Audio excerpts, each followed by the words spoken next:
On the left over here, we have individuals who are religious fundamentalists, religious fanatics, and this is the expression, RT-PCR, real-time PCR expression of the VMAT2 gene. Over here, we have individuals. So let me complete.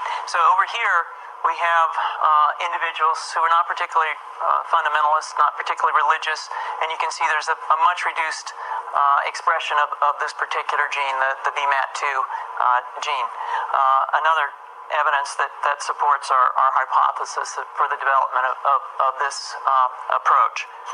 What you're suggesting here is by spreading this virus, we're going to eliminate individuals from dawning on a bomb vest and going into a market, blowing up the market. So our hypothesis is that these are fanatical people, that they have overexpression of the VMAT2 gene, and that by vaccinating them against this, we'll eliminate this behavior. So we have some very, very remarkable data in this next slide. Here we have two brain scans. These are fMRIs. These are two different individuals with different levels of expression of VMAT2. On top is an individual who's a religious fanatic, an individual, and we've repeated this numerous times, that has high levels of VMAT2. Now, this individual down here who had low levels of the VMAT2 gene, this individual would self-describe as not particularly religious. In each case, these individuals were read a religious text. This individual lit up the right middle frontal gyrus, shown here, and that's a part of the brain that's associated with theory of mind.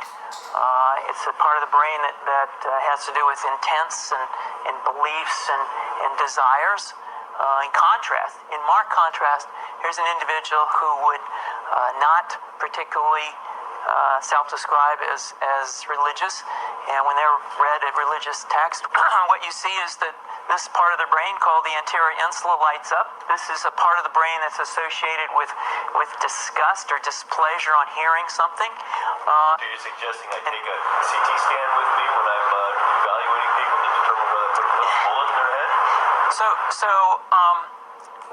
the data that I'm presenting here supports the concept that we're proposing, and I think that we would not propose to do CT scans or fMRIs on individuals out in the hinterlands of Afghanistan.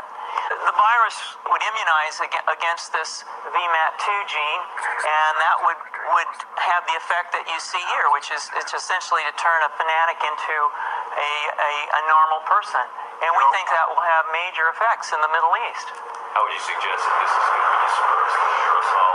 Well, so the present plan and the tests that we've done so far have used respiratory viruses such as flu or rhinoviruses, and we believe that that's a satisfactory way to get the exposure of the largest part of the population. Most of us, of course, have been exposed to both of those viruses.